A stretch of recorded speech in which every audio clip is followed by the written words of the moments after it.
Merci Seigneur Jésus. Merci, merci Seigneur Jésus, merci. Merci. Merci pour ta gloire, merci pour ce que tu fais, merci pour tout. Merci. Merci. TikTok. Connecte-toi à TikTok. Toi, tu fais quoi? Connecte-toi à TikTok. Lundi, 6h10. Connecte-toi à TikTok. Holistic TV. Mardi, 6h10. Connecte-toi à TikTok. Holistic TV. Mercredi, connecte-toi à TikTok. 6h10. Holistic TV. Jeudi, connecte-toi à TikTok. Holistic TV. Et vendredi, connecte-toi à TikTok. Holistic TV. Pour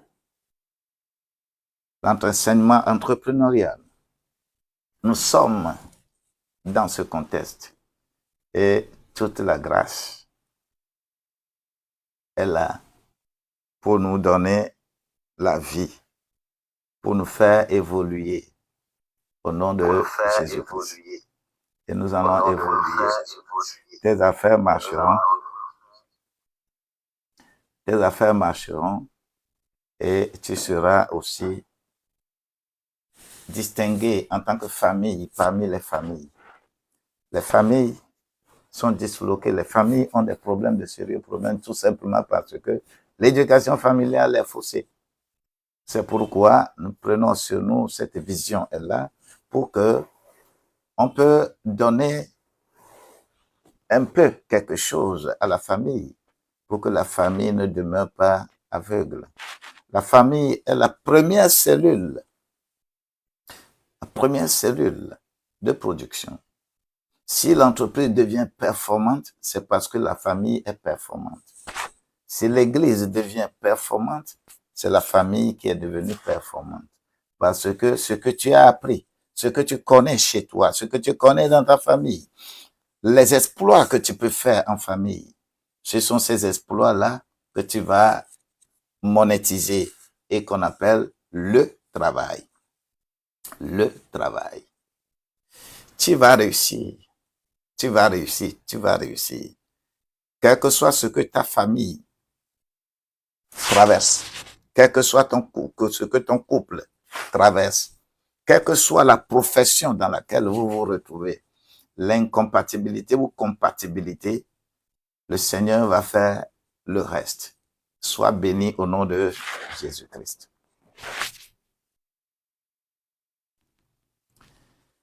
My spirit magnify your name. Oh, my soul, praise his name. For there could no hold to catch him, even in the grave. Jesus is the Lord. For death could no hold to catch him, even in the grave. Jesus is the Lord. Père de gloire, je te dis merci pour ce que tu as commencé avec nous. Papa, tu as commencé avec les 7 clés pour ouvrir les portes de notre entrepreneuriat.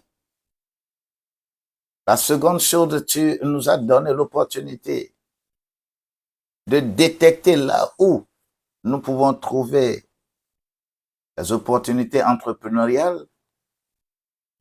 La troisième chose, tu nous as branché sur comment compiler le budget pour financer cela. La quatrième chose, tu nous as permis de faire le leadership, le management, la gouvernance de cette entreprise que nous créons.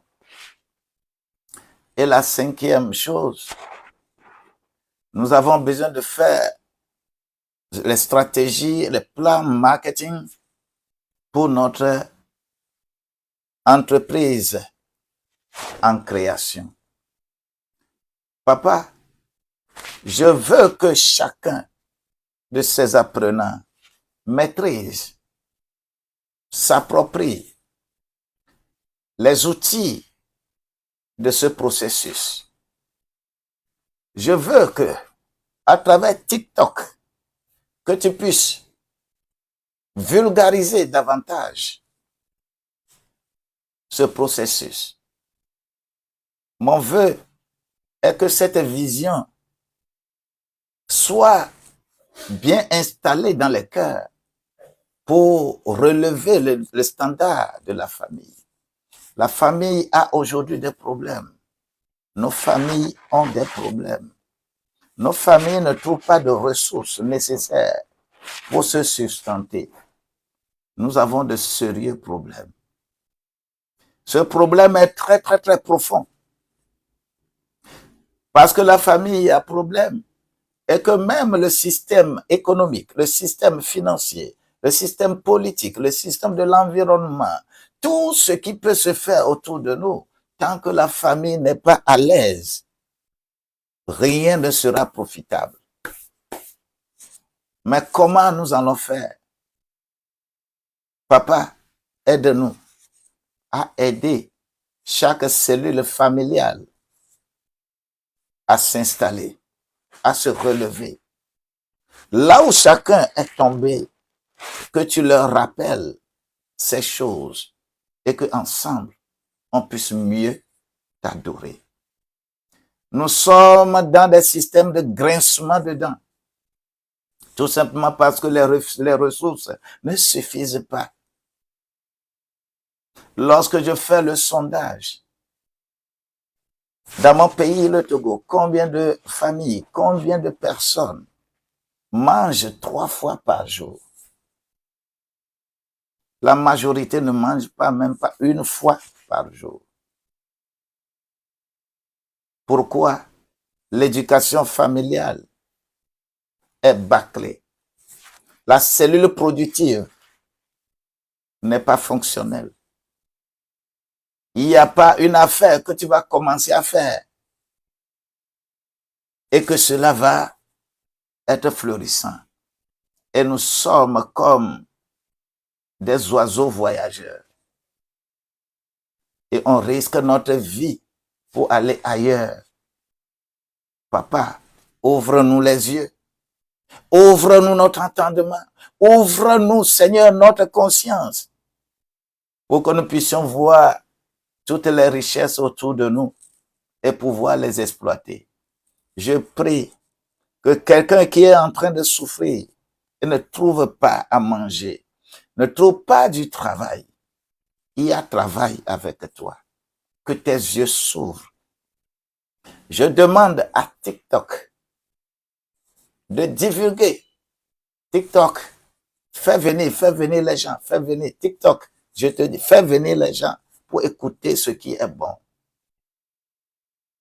Lorsque les gens tapoteront, merci, tu l'as déjà fait, au nom de Jésus-Christ.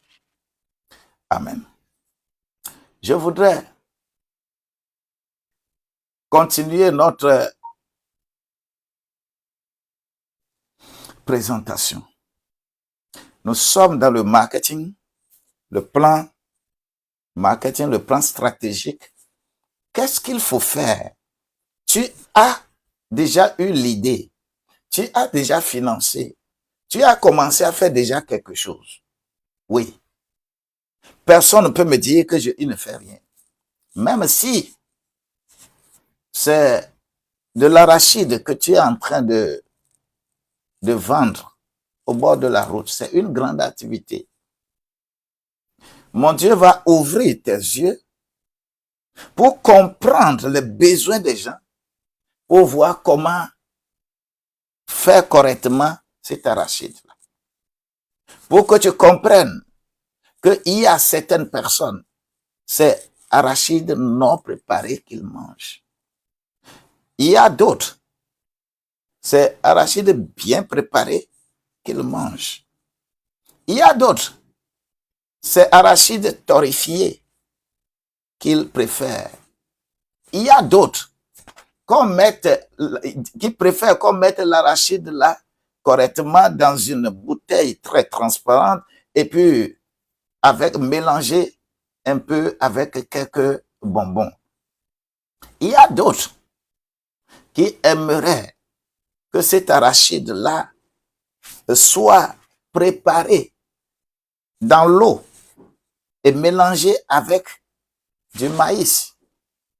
Il y a d'autres qui aimeraient que cet arachide soit préparé correctement et ils veulent accompagner cela avec du haricot. C'est quand je prends seulement arachide, il y a plusieurs catégories de clientèle liées à la vente de arachide que tu es en train de préparer.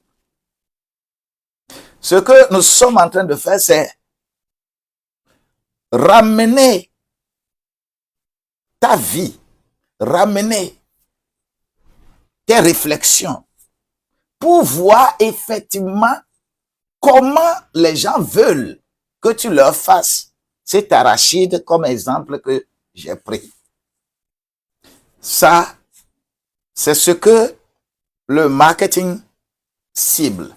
C'est ce que le plan marketing cible. Et nous, les humains, si nous ne sommes pas dans cette dynamique, nous allons faire l'activité, nous allons dire que l'activité là n'est pas bonne. C'est toi qui n'es pas bon, parce que c'est toi qui ne peux pas cibler correctement ce que les gens veulent réellement. Et tu penses que ce que toi tu aimes, c'est ce que les gens vont aimer. Je prie que Dieu soit avec toi. Et dans ce contexte de marketing management, nous avons dit que nous développons 10 points. Nous allons développer 10 points là.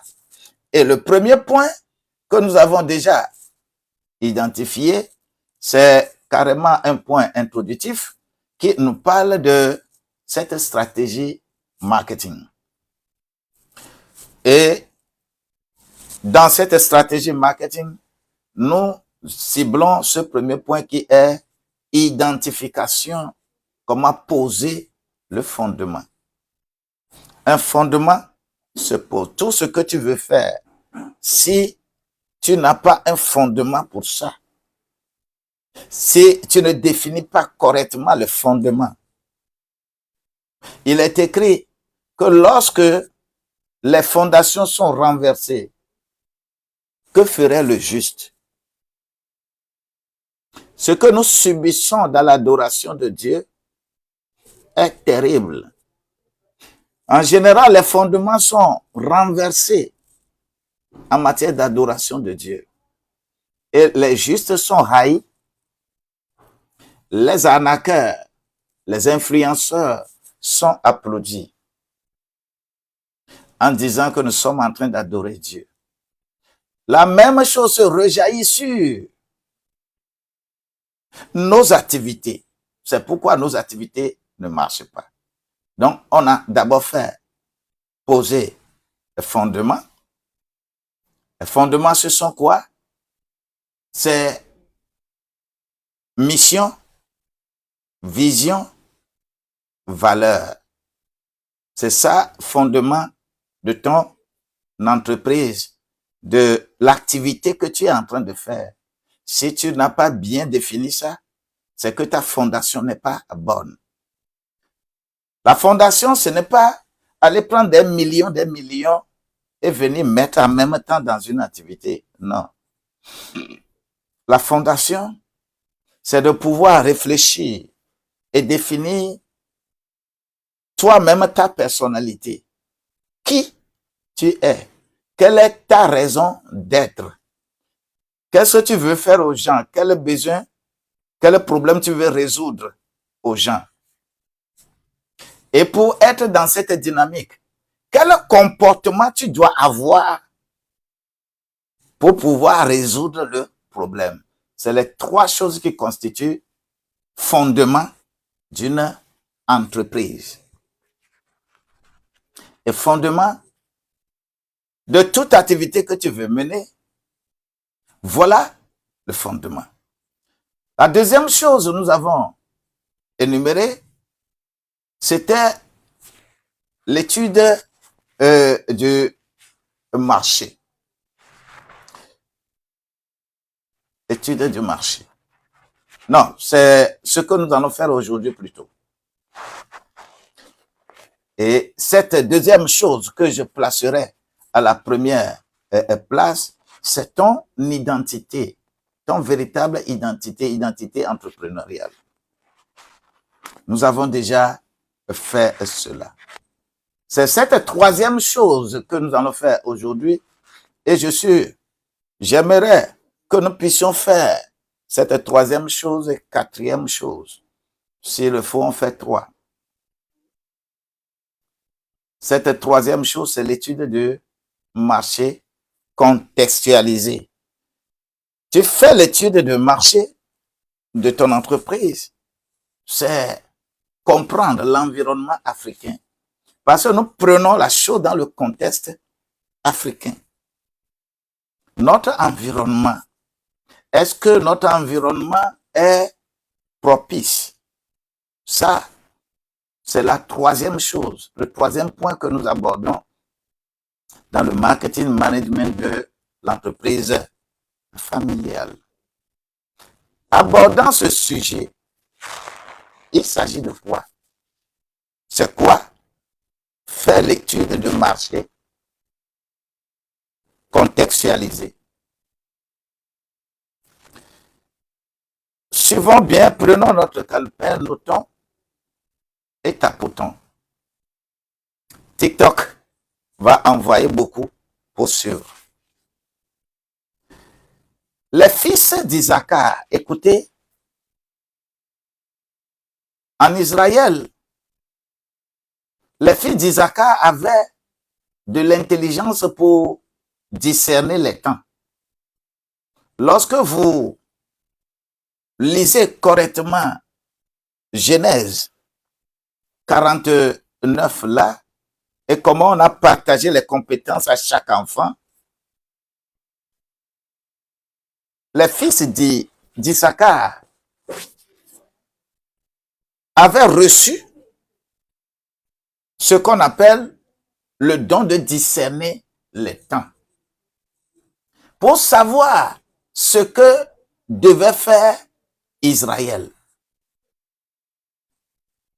Lorsque je prends 1 Chronique, le chapitre 12, verset 32, et ne poursuis pas ce dont tu n'as aucune connaissance. L'ouïe, la vue, le cœur, sur tout cela on sera interrogé. Les fils d'Isaacar, on leur avait donné ce don de faire quoi?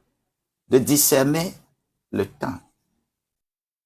Je prie que là où tu es, le temps favorable à tes activités, si c'est Dieu qui a donné ce don au fils d'Isaacar, toi aussi tu prendras ta part au nom de Jésus-Christ. On ne fait pas toutes choses à un temps donné. Lorsqu'on veut étudier le marché, on est en train d'étudier les humains. Lorsque je prends Sourate 17, verset 36, il est écrit: avant de planter, observe les vents. Avant de planter, observe les vents, les saisons et le silence des ancêtres. C'est ce que le Coran dit. Avant de planter, il faut observer le vent qui souffle. Il faut observer les saisons. Et il faut observer surtout le silence des ancêtres, c'est-à-dire ce que les ancêtres faisaient et ils réussissaient avant que toi tu ne sois né, et que le secret que les ancêtres ont laissé, tu n'as pas pu apprendre de ces secrets.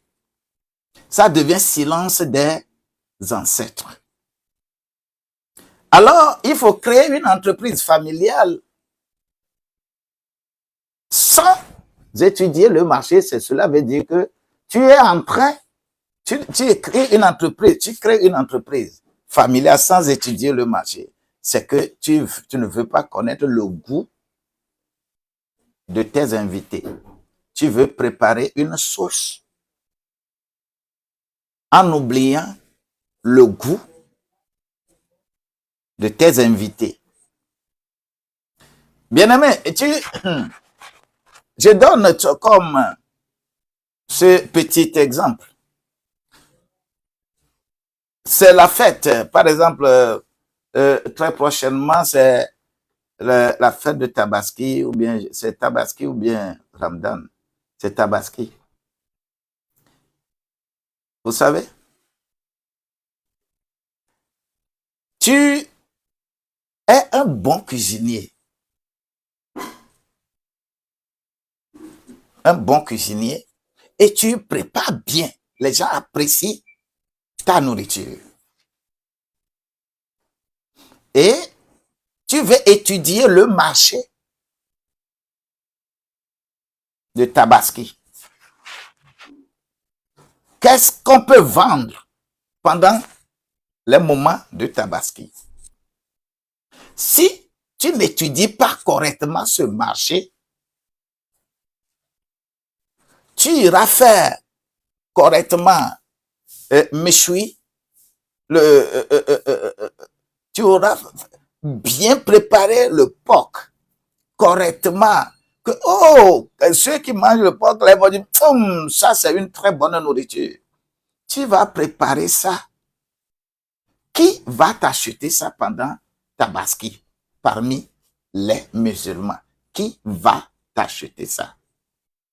Lorsque tu refuses d'étudier le marché, c'est de cette manière-là que tu vas te comporter. Et tu vas dire que, oh, tu fais les activités, mais ça ne marche pas, ça ne marche pas. C'est que ça ne va pas chez toi. Tu as besoin d'étudier le marché lorsque on est dans une activité donnée. Le marché doit être contextualisé, c'est-à-dire que ce marché-là doit avoir les indices et regrouper les gens qui ont le même besoin et que c'est ce besoin que tu veux satisfaire.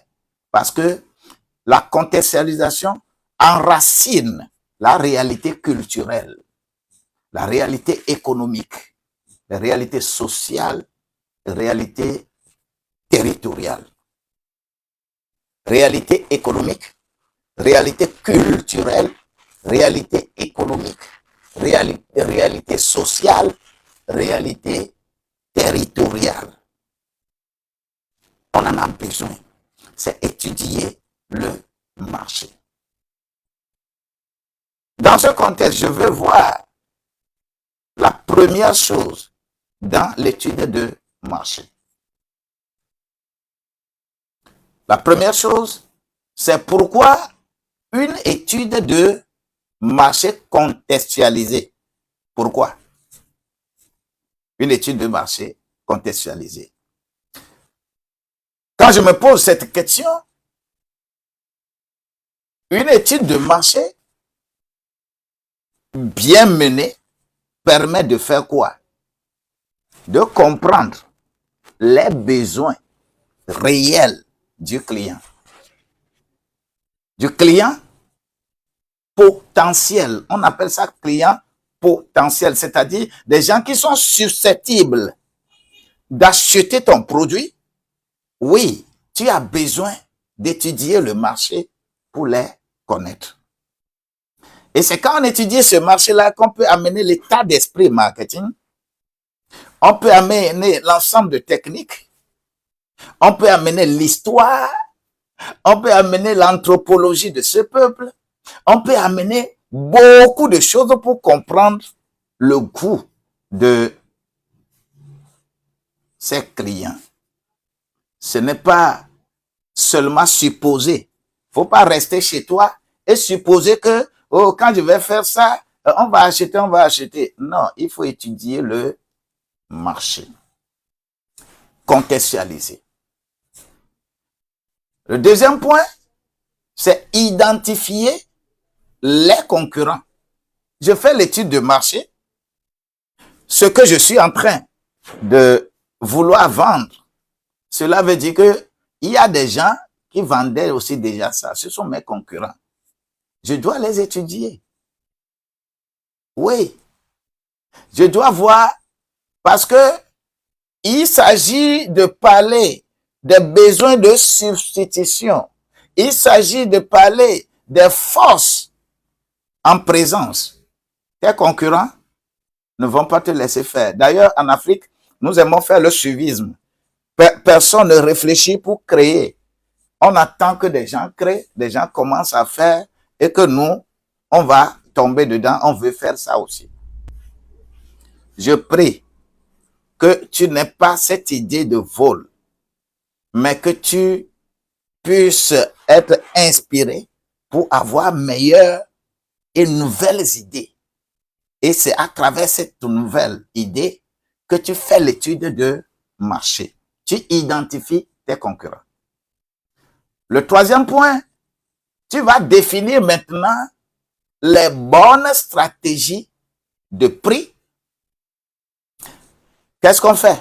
Quand on parle de la bonne stratégie, il faut savoir que ton produit que tu veux vendre va avoir une forme, que ce soit un produit ou un service, ça va avoir une forme. Ça doit être disposé quelque part à une place. On doit attribuer un prix et on doit faire une communication autour. Quel est le prix de distribution? Quel est le prix de communication et de distribution de ce que tu veux faire? Ça, c'est définir les bonnes stratégies de prix. Comment tu vas faire pour que les concurrents, les gens puissent quitter les concurrents pour venir chez toi? C'est ça. Le quatrième point, c'est éviter les pertes liées à la décision fondée sur les intuitions erronées. Oh, je sens que, fais attention, vous, surtout vous, les chrétiens là. Oh, j'ai rêvé que, d'accord. Le rêve, c'est une transmission qu'on te donne. C'est un message qu'on te donne. Et ce message doit être appliqué, contextualisé pour connaître ton marché. Mais si tu ne l'appliques pas de façon pratique, ce n'est pas le Saint-Esprit que tu iras vendre au marché. C'est le produit que tu veux vendre. Mais si tu parles trop du Saint-Esprit, tu vas renvoyer les gens qui vont acheter.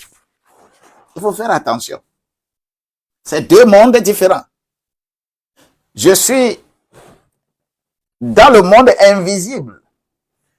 Je compile les choses. Ce monde invisible s'applique dans le monde visible de façon concrète, contextualisée. Ne mélangez pas quoi que ce soit. Si ces points sont élucidés,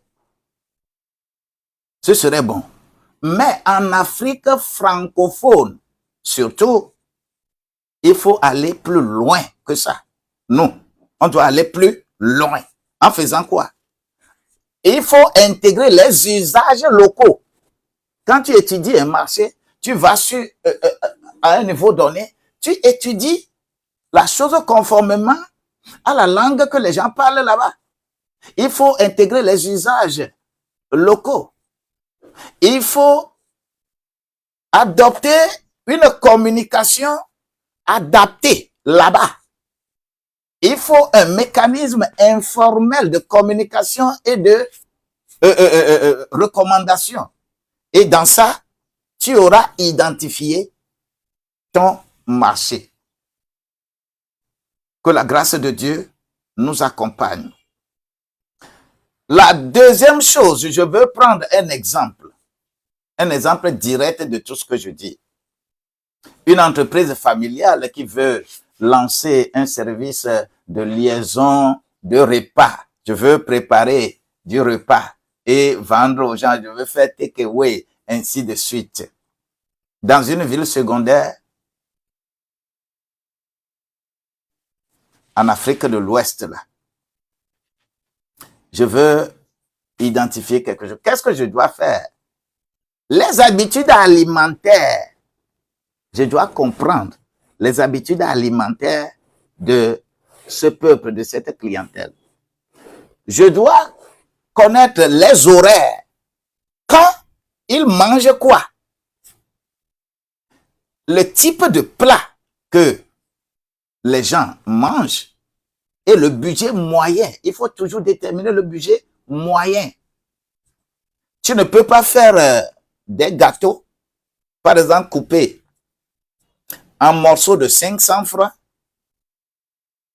et que tu prends ces gâteaux, que tu cibles une école primaire, que tu veux aller vendre les gâteaux de 500 francs l'unité dans une école primaire. Je pense que ton marché là a échoué avant que tu ne commences. Tu n'as pas bien identifié ta clientèle. 2.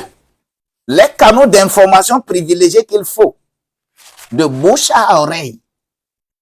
Et on fait ça, hein? Oui, on fait ça, hein? On fait ça ici, hein? Oh, il est en train de faire ça, de bouche à oreille. Tu peux utiliser WhatsApp. Tu peux utiliser TikTok. D'ailleurs, les gens sont sur TikTok, les livraisons sont là partout. Tu ne peux pas étudier ce marché et lorsqu'on te propose un canal, tu vas dire, oh, le canal là, moi je n'aime pas ça. Ce n'est pas ce que toi tu aimes. Ce que la clientèle aime. C'est de ça il s'agit. Et il faut également voir la perception du service. Quel service?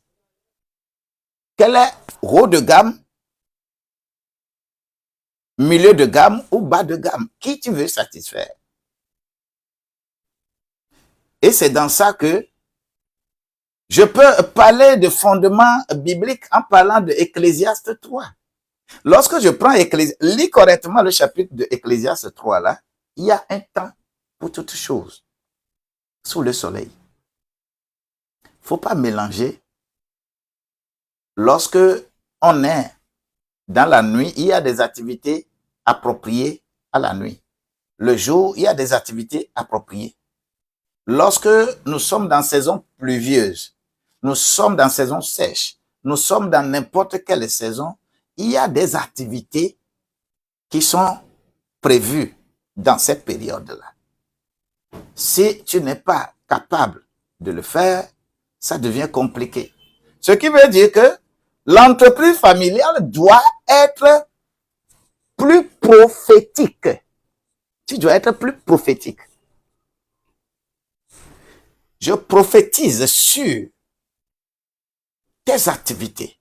Je prophétise sur ta vie. Je prophétise sur tes pensées. Je prophétise sur tes émotions. Je prophétise sur ta manière de faire pour que tu réalises exactement ce que Dieu veut que tu réalises. Ce qui est prévu, être satisfait dans 2 jours, 3 jours, 1 mois, 2 mois, 3 mois, que le Seigneur t'ouvre les yeux pour les regarder aujourd'hui, pour pouvoir appliquer ça plus tard. Je déclare que tu ne sois pas resté comme ça au hasard. Il n'y a rien qui tombe au hasard. Le hasard n'existe pas avec Dieu, mais avec nous les hommes, nous les prenons comme hasard parce que nous ne sommes pas capables de cibler et de réaliser. Je prie que tu ne sois pas dans le vide. TikTok, appelle-les pour venir suivre.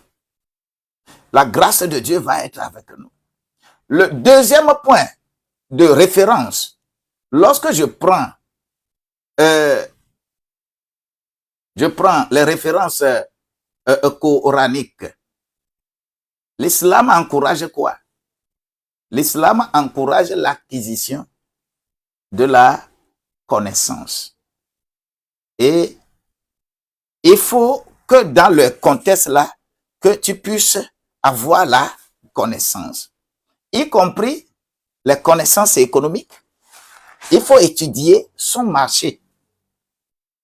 C'est aussi le respect des clients. Ne pas leur vendre ce dont ils n'ont pas besoin. Il ne faut pas chercher à vendre ce que toi tu veux. Mais il faut chercher à vendre ce que les gens veulent. Mais comment faire pour savoir ce que les gens veulent? C'est ça, le mobile du marketing. Alors, s'ils n'ont pas besoin de quelque chose, ne les amène pas. Lorsque je prends la sagesse Fa, le Fa enseigne l'écoute attentive des signes. Quand les signes sont là, il faut être à l'écoute des signes que tu as. Donc, une étude de marché peut être intuitive. Les gens disent que j'ai l'intuition que, mais je remplace l'intuition là par l'inspiration pour toi. Le monde a intuition. Toi, tu dois avoir inspiration. Le monde développe l'intuition. Mais toi, tu dois développer l'inspiration. Tu dois interroger, le Fa dit qu'il faut interroger les devins. Toi, tu vas interroger le Saint-Esprit. Le musulman va dire que je vais interroger le malade. Toi, interroge le Saint-Esprit. Mais lorsque tu vas interroger le Saint-Esprit, cela veut dire que tu comprends dans l'environnement là, parce que l'environnement dans lequel tu veux vendre, tu veux faire toutes ces choses-là, tu as besoin de comprendre tes concurrents.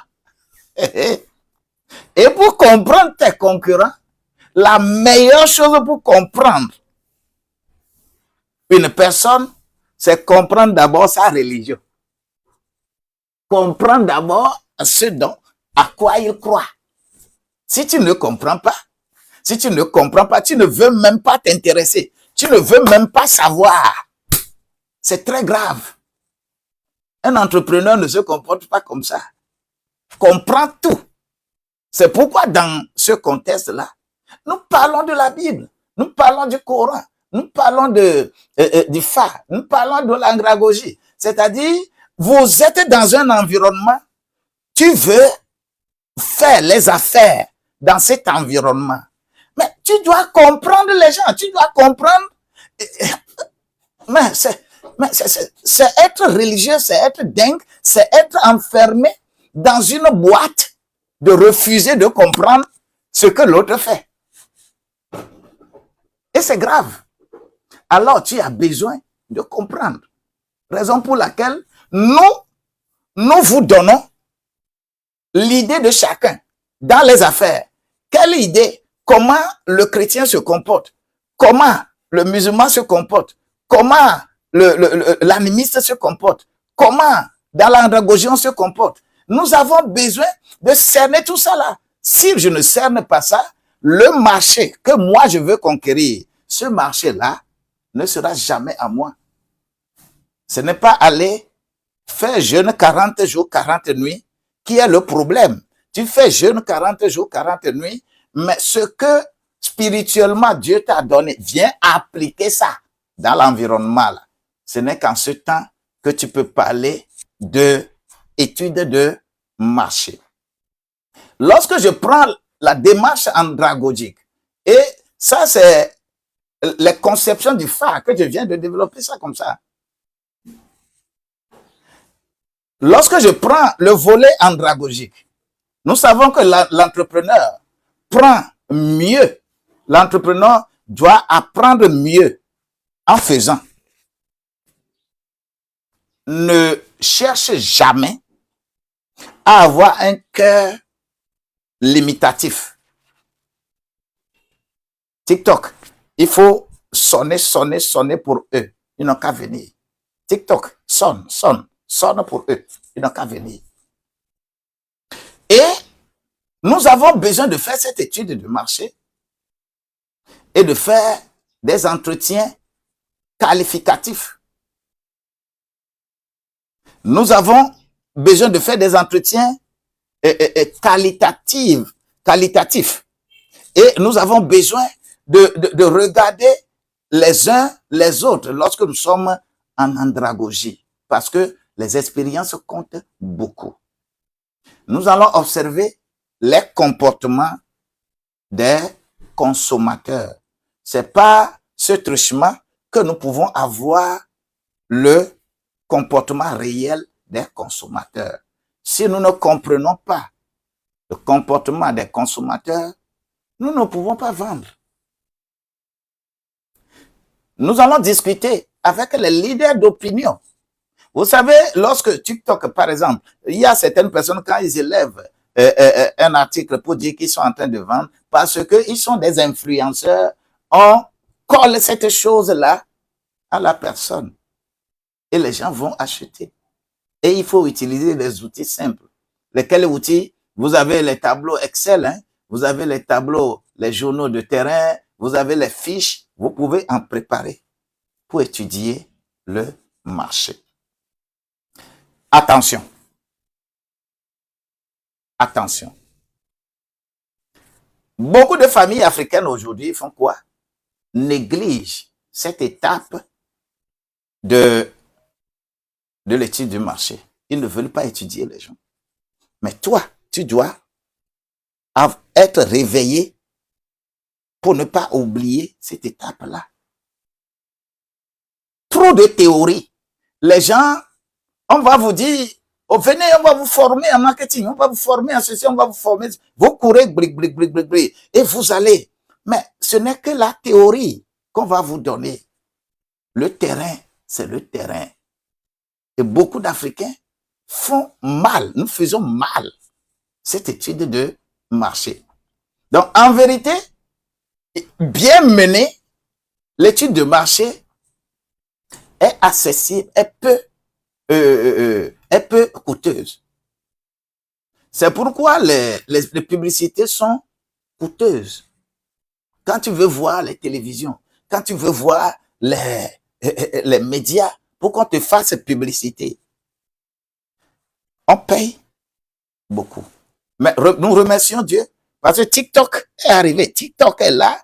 TikTok a arraché tellement de marchés, des télévisions classiques, les marchés de communication ainsi de TikTok a arraché tout. Hein.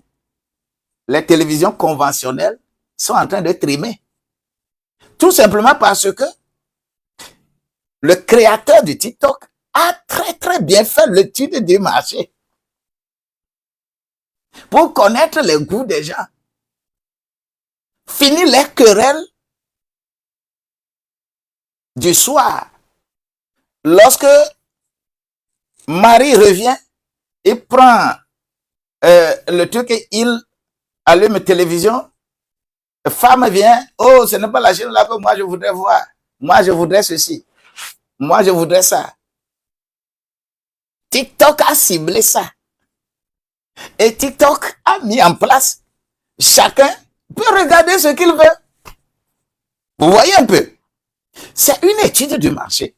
C'est une technique que toi aussi, tu peux voir autour de toi et savoir comment se comporter. Et si éventuellement, tu es en train de faire et que ça, il y a des obstacles, mais je nous demande, envoyez-nous un message. Décrivez-nous un peu la situation environnementale chez vous. Nous serons en mesure de vous proposer un plan mieux structuré, adaptable à ton milieu. Que la grâce de Dieu te soit multipliée. Dans ce contexte d'étude du marché, je veux résumer comme ça. Ne pas étudier son marché, c'est marcher à l'aveugle.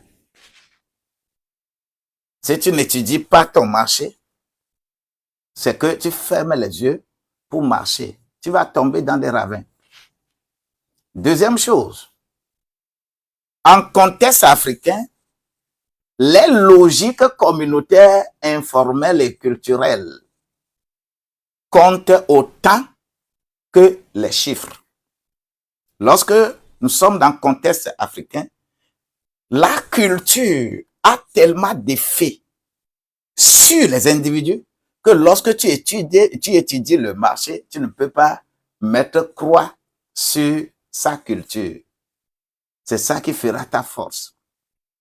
Le troisième point, l'étude de marché est un acte spirituel. Pourquoi c'est un acte spirituel? Tu dois être en mesure de rentrer dans la pensée de l'autre. Tu dois être en mesure de rentrer dans l'émotion de l'autre. Tu sais quand il va pleurer. Tu sais quand il va réfléchir comme ça. Tu sais quand il va poser tel acte. C'est spirituellement que tu peux le faire. L'étude de marché est un acte spirituel. C'est-à-dire l'écoute. L'écoute est spirituelle. Car la foi vient de ce que l'on entend. La foi ne vient pas de ce que l'on voit. L'étude de marché est un acte hautement spirituel. Et il faut toujours l'accompagner avec la prière. L'étude de marché est un acte stratégique, c'est-à-dire un acte d'orientation. Il faut orienter tes activités et orienter le goût du consommateur vers tes activités. L'étude de marché est un acte de responsabilité.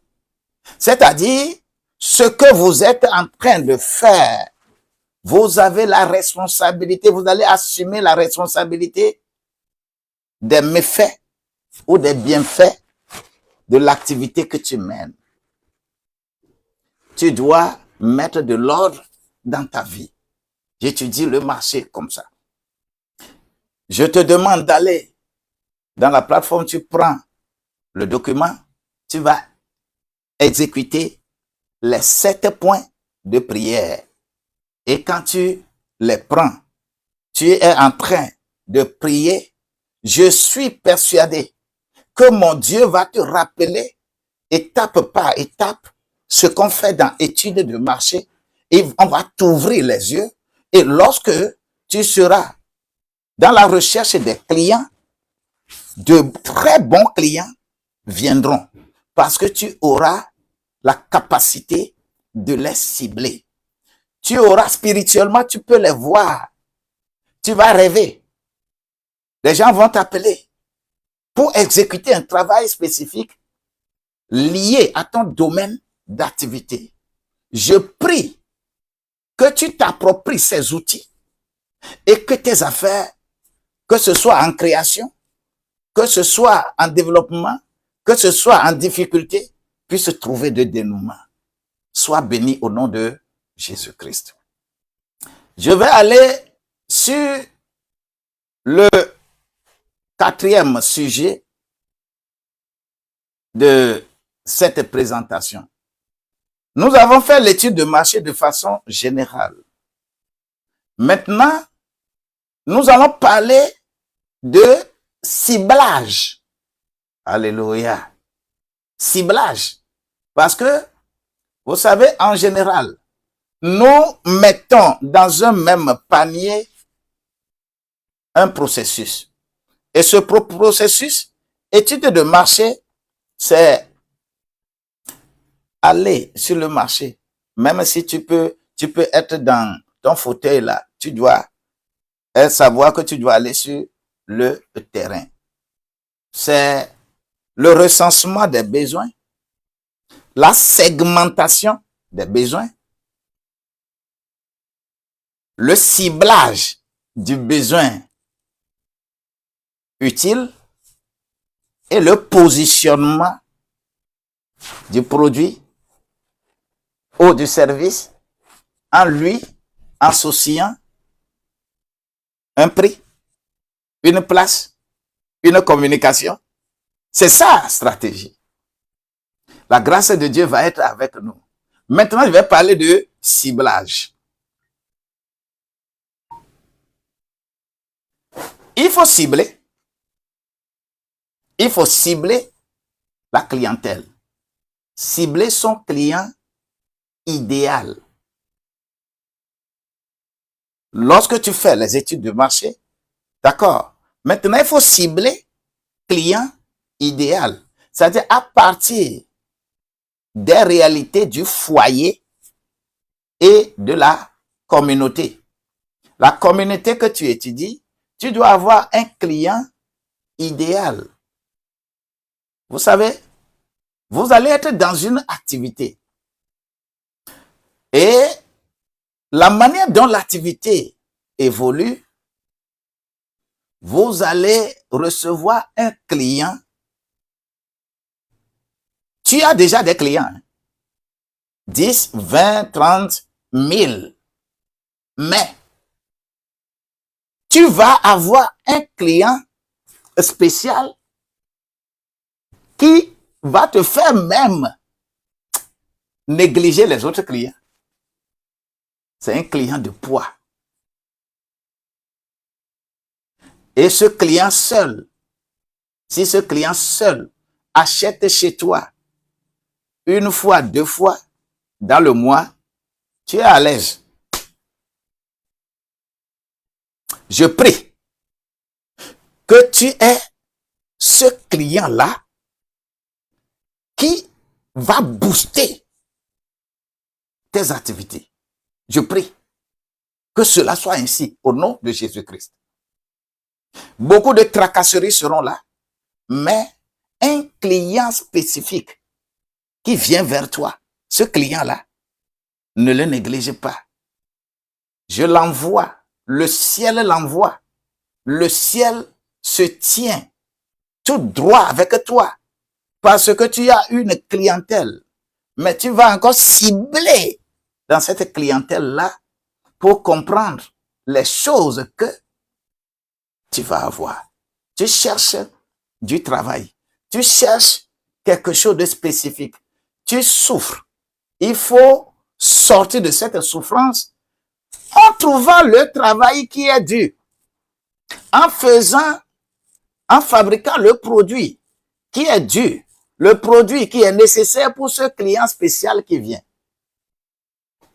Vous savez, à qui irions-nous? Les disciples de Jésus ont dit à Jésus, dans Jean le chapitre 6, verset 68, parce que lorsque Jésus continuait à être plus pointu, Jésus a fabriqué le pain. Les gens ont mangé à satiété. Il restait encore des paniers de pain, des croûtes de pain. Et Jésus est passé de l'autre côté de la rive. La foule continuait de le suivre. Pourquoi? La foule suivait Jésus pour que Jésus soit là pour leur multiplier du pain. C'est une clientèle plus grande. Ils sont plus de 5000. Les disciples étaient parmi eux. Mais lorsque Jésus va dire qu'à partir de maintenant, là, vous êtes en train de me suivre parce que j'ai fabriqué le pain physique, vous avez mangé. Et Jésus leur a dit